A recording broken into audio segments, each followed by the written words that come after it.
Okay, where Yud Gimel Chet. A comb for flax whose teeth were removed but two remained in it is tameh. But if one remained in it is tahor, and all of the teeth by themselves are tameh. And a comb for wood whose teeth were removed, one for every two is tahor.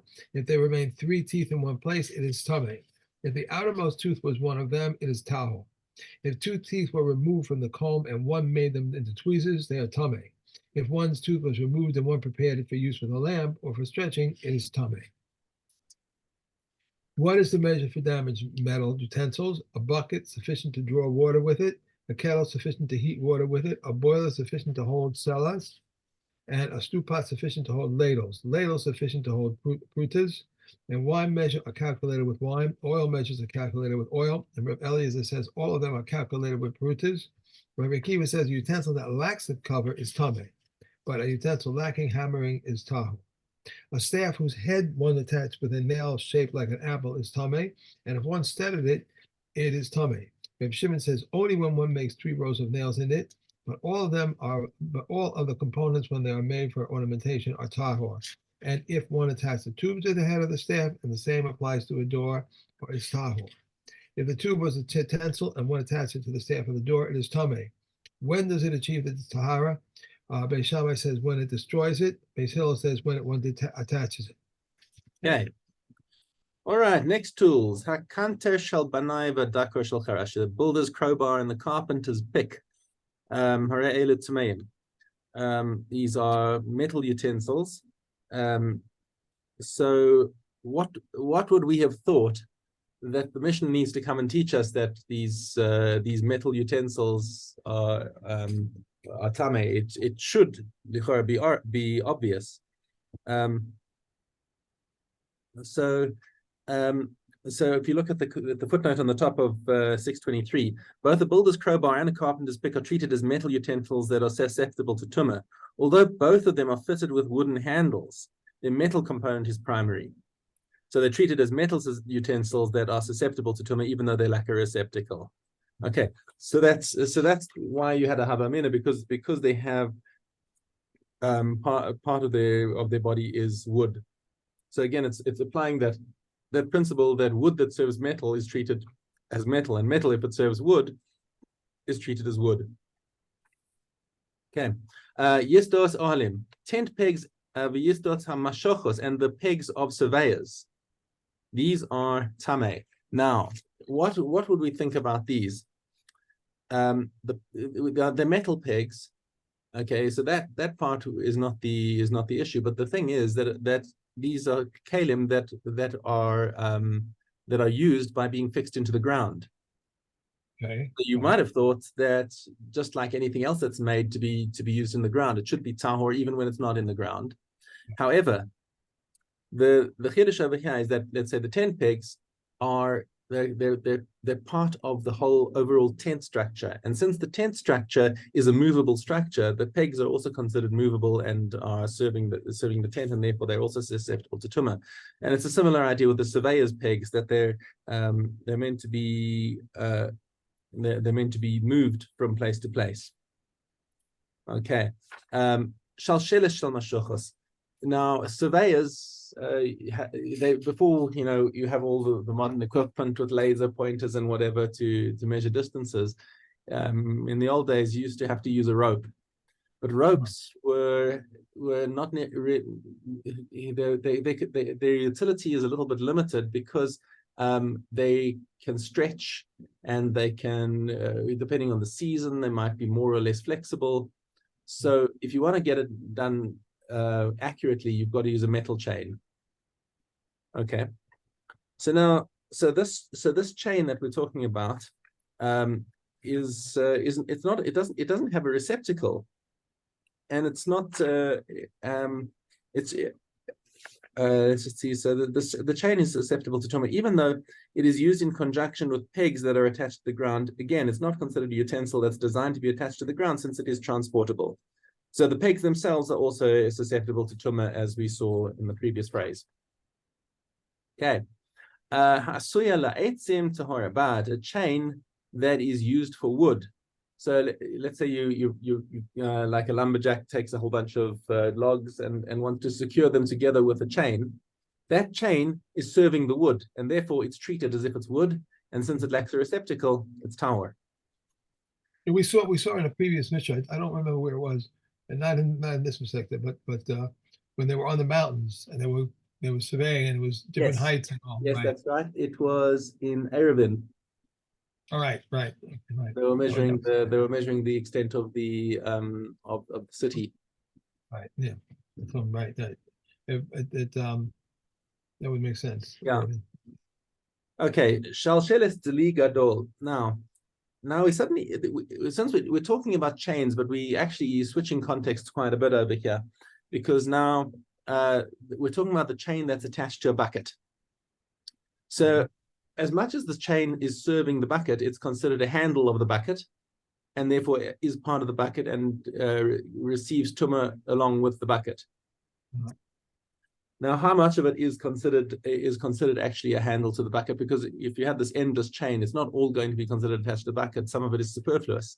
So when you've got a large bucket that's very heavy, it's not practical to use a long chain because it's going to become too heavy. So it's only up to 4 tfachim. Shel katan asara, but a small bucket up to 10 tfachim of chain is considered attached to the bucket. Anything further than that is not part of is not susceptible to tumah from the bucket.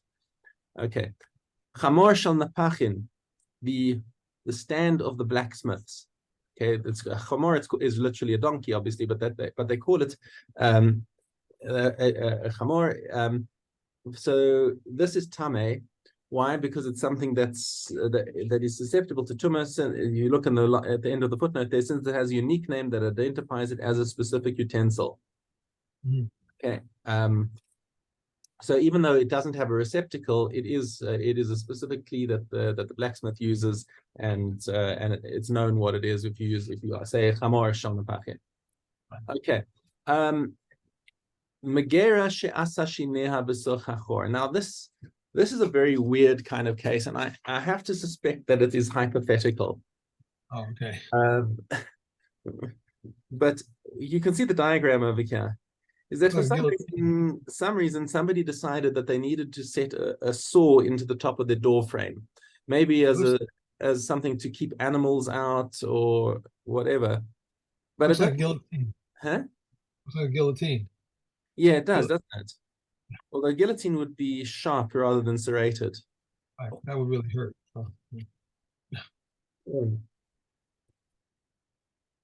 So let's leave aside the question of why somebody did this.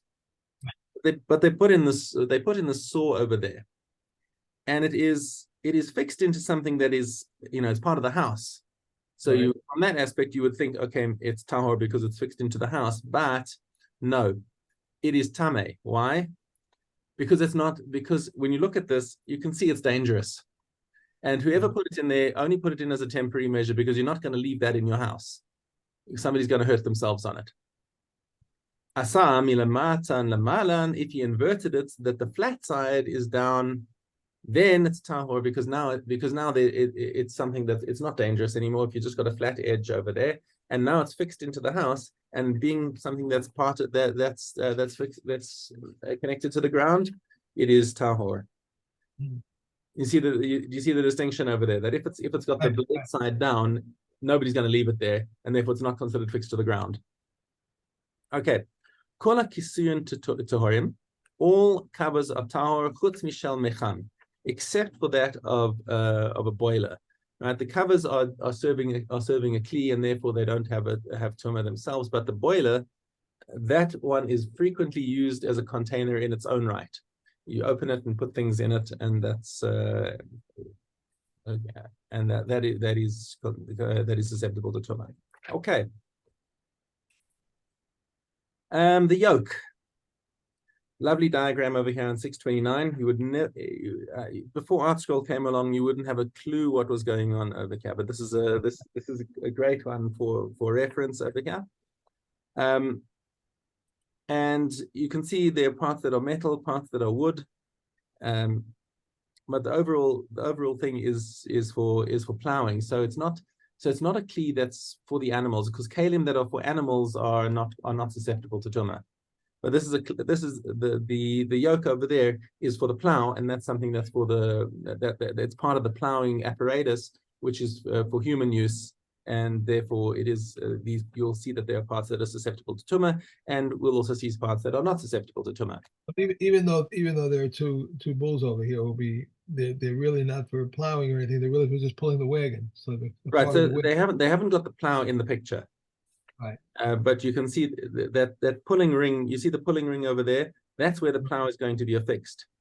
Okay. The piece in the middle. Right. So there'll be a bar going through there, so that when the oxen move, they're going to drag the plow behind them.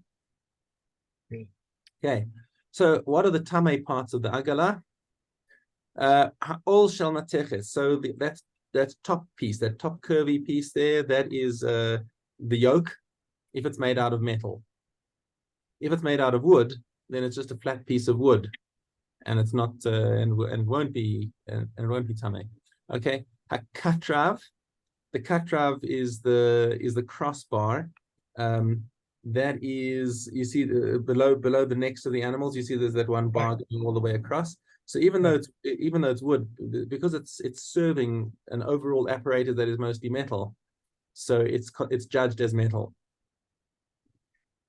Okay, kanafayim hamikablos esaritzuos. So you see those tips, that curvy horn on the left hand side, and there's a corresponding one on the right hand side which you can't see as easily. But that's where you see that little hole at the top there. That's where you'll put some straps to guide the oxen and steer them. Okay. Okay, so that is also susceptible to tumah. Habarazel shetachas tzavarei behema. The metal that's underneath the necks of the cattle, you can see directly under the neck. There's a little metal collar that keeps it from pulling out of it locks the head of the ox into place. Okay, hasomech, that's the pulling ring, right? That's where you load the plow gets fitted into there. The machger, that's the harness. Where's the harness is pointed? Let's just see where the harness is described over here. Yeah, the harness is a metal chain that's tied onto the animal's throat. The hatamchuyos, there are plates. The plates are that's beneath the yoke, these curved metal plates that look like a platter that protect the animal's neck from the pressure of the yoke. Right. Okay. Right. Inbal, the clapper, the bell. Well, the bell and the clapper. So the clapper is the clapper of the cowbell. Let's just look at the comment over here. Our Mishnah doesn't mean that the clapper or the body of the bell is susceptible to tumah on its own. Rather, that the clapper and the bell together are susceptible. A clapper without a bell and a bell without a clapper are not considered utensils, and so are not susceptible to tumah, since neither is of any practical use without the other. Right. Okay. Tzinora, the hook. So that's a restraining hook that would be impaled into the load of hay or grain, for example, to keep it from falling off the wagon. And any nails that are connecting the parts together. It's all part of the same apparatus, and since they are part of an apparatus that is collectively subject to tumah, so are the nails. Okay, those are the parts that are tameh. Now let's go to the parts that are tahor in Mishnah Hay. All hametzupe, if the yoke is wood but plated with metal. So now metal plating is just serving the wood underneath it, and therefore the whole thing is judged as wood. Okay, what happens if the wings, those wingtips, instead of being made for the straps to go through, if you have further adornments that are just there to look pretty, that's not going to be susceptible to tumah. Those tubes. Now you see those tubes that are hanging down there, kind of wind chimes, kind of things. Right. Now normally we say musical instruments are subject to tumah. Because they're Keilim that can, but these are actually primarily just for prettiness, and the fact that they make a noise apparently is just incidental, and therefore, just being that they're just for show, they're not susceptible to tumah. Ha'avar shebetzad tzavre behema. There are the lead spheres on the sides of the animal's neck, again for decoration. It's ornamentation of the animal, and things for ornamentation of animals are not subject to tumah. Hasove v'sagalgal, the rim of the wheel. So the wheel itself is made out of wood, but they reinforce it with a band of metal, and that band is serving the wood, and therefore takes on the din of the wood. Okay, hatasim, metal sheets. These thin sheets hammered out of metal were cut into round discs and hung from the yoke and wagon for decoration. Again, decoration. We've said that before. Sipuyim and any other kind of plating. Again, decorative metal plating that overlays certain parts of the wagon's exterior. Shar kol hamasmeros, all other nails are tahor.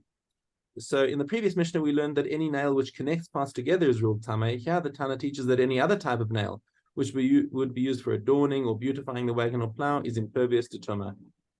This is due to the fact that ornamental metal components are not susceptible to tumah, as we've seen before. Okay, now interesting here. Sandale behema shel matechos. If you have metal shoes of animals, right, which are primarily meant to protect the feet of the animals as they're walking through whatever territory, okay, to protect the feet, you would think that because they are animal clothing, they're tahor. But the Mishnah tells us that they're tameh. Why would they be tameh? The commentary explains that sometimes soldiers would use these shoes for themselves during wartime when utensils are scarce, either as containers for water or oil, or to protect their own feet on rocky ground. So since these shoes are intended for use by people as well, they're considered proper utensils and therefore susceptible to tumah. Okay. The shel sham, however, if they are made out of sham, which is a kind of reed grass, then they are tahor, because that kind of stuff the soldiers aren't going to use. Okay, now the final point on the Mishnah, it says, at what point does a sword become susceptible to tumah in its manufacture? And the answer is mishi shufenu, when it is polished, because the sword is not useful as a weapon until it's had its final polishing and it's made sharp. You can't take a blunt sword into battle; it's not going to be effective. So therefore it only becomes susceptible to tumah once it is finished. And similarly with a knife, it only becomes susceptible to tumah once it is sharpened. So once the item is completed, it's finished. And once so in its manufacturing process, while it's being manufactured, it's tahor until the final makiba patish comes and it's ready for use. Okay. Chazara. Regarding a piece of tummy iron that was mixed with a piece of iron, tau iron, if the majority is from the tummy, the source, the newly formed utensil is tameh. If the majority is from the tahor source, the utensil is tahor. If it is half and half, it is tameh. And the same applies to a utensil made from kalama and cattle dung. A doorbell with a knob is tameh, but if it is plated, it is tahor. And a pin tumbler and a bolt are tameh. And regarding the door bolt with a knob, Rabbi Yeshua says one may only drag it from the door and hang it on the other one on the Sabbath. Reb Tarfon says it is like all other utensils and may be carried within a courtyard.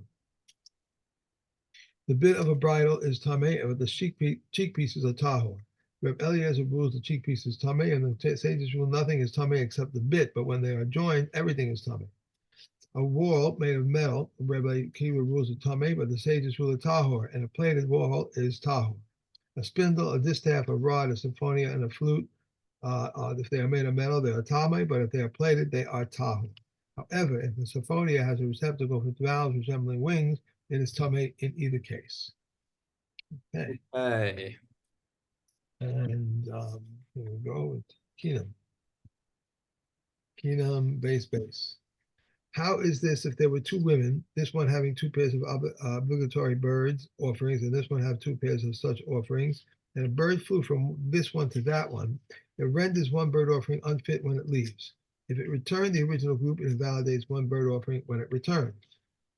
If it flew again from the first group into the second, and then it returned again from the second group into the first, and then again it flew from the first group into the second, and then it returned again from the second group into the first, nothing more is lost, because even if they are all commingled, no less than 2 pairs will be fit to offer. This woman has one pair of bird offerings, and this one has 2 pairs. This one has 3 pairs, and this one has 4 pairs. This one has 5, and this one has 6, and this one has 7. And one bird flew from the first group to the second. Then one flew from the second to the third. One flew from the third to the fourth. From the fourth to the fifth. And one flew from the fifth to the sixth. And then one flew from the sixth to the seventh. And then one bird returned down the series of groups. It invalidates one bird in the group, flies 2 and one flies 2, and one in the group it flew from goes up through the series of groups, and one as it returns back to the beginning of the series.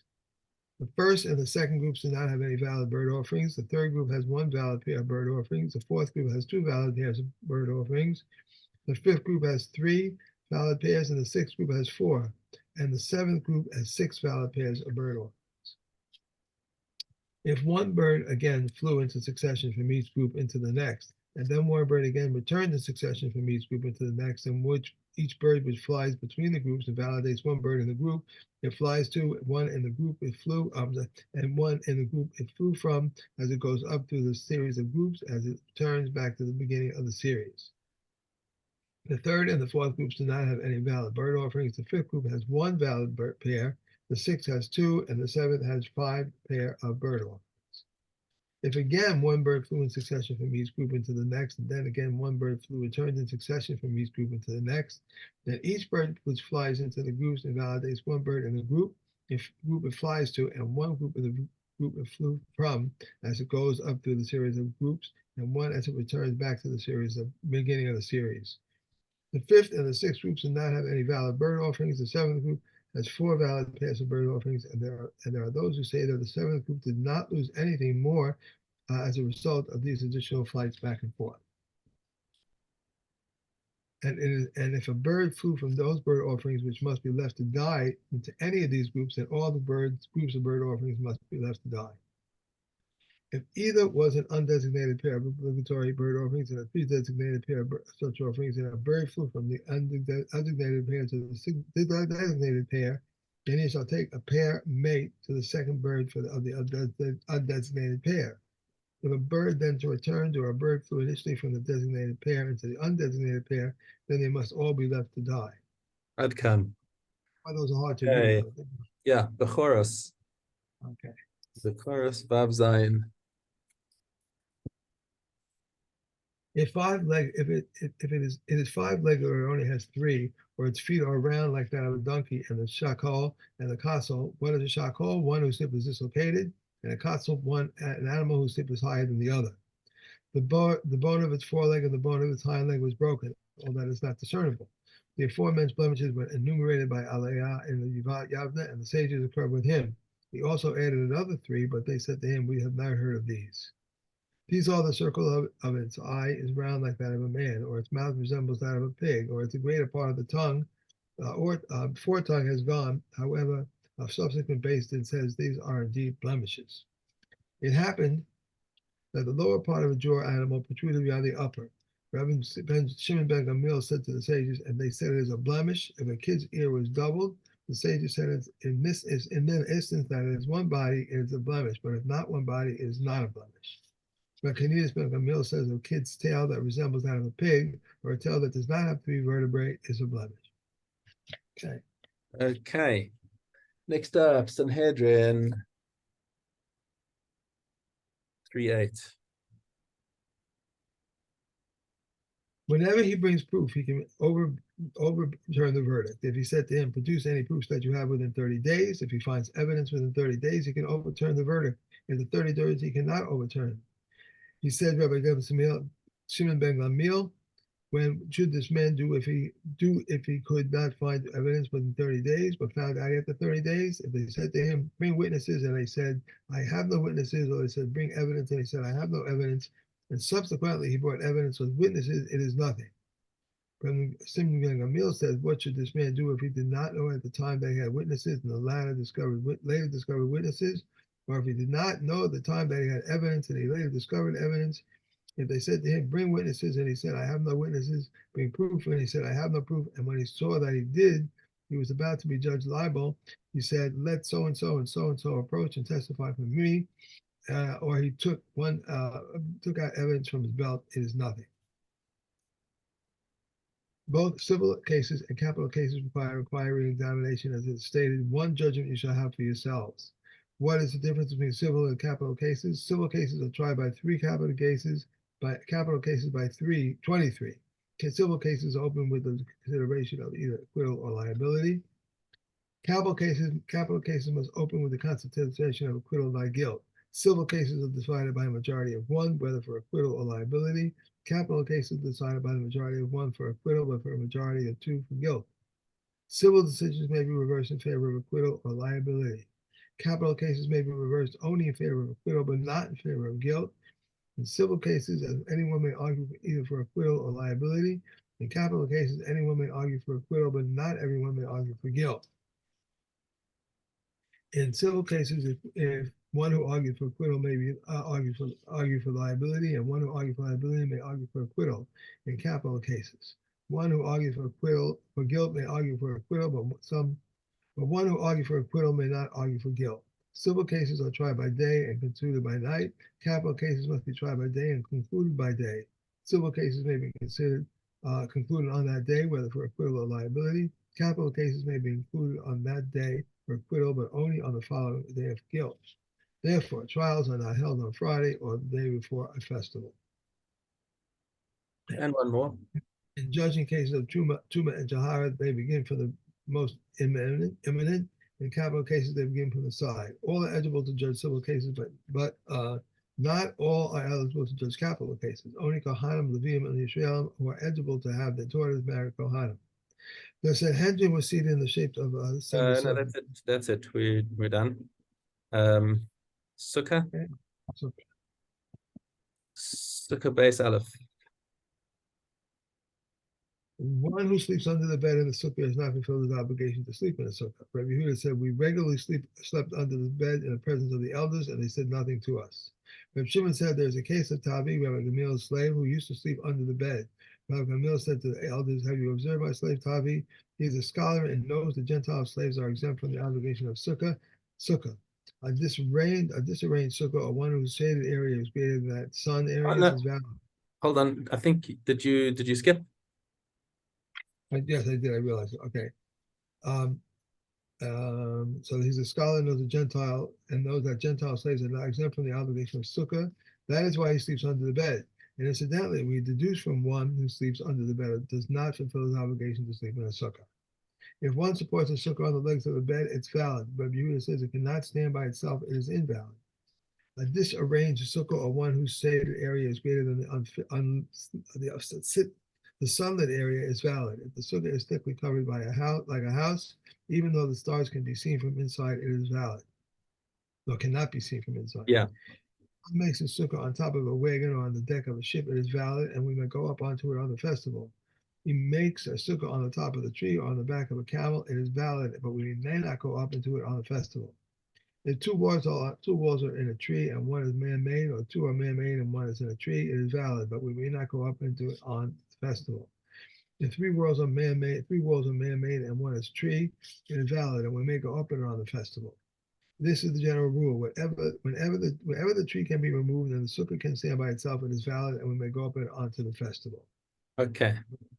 And brachos. Base Dalet.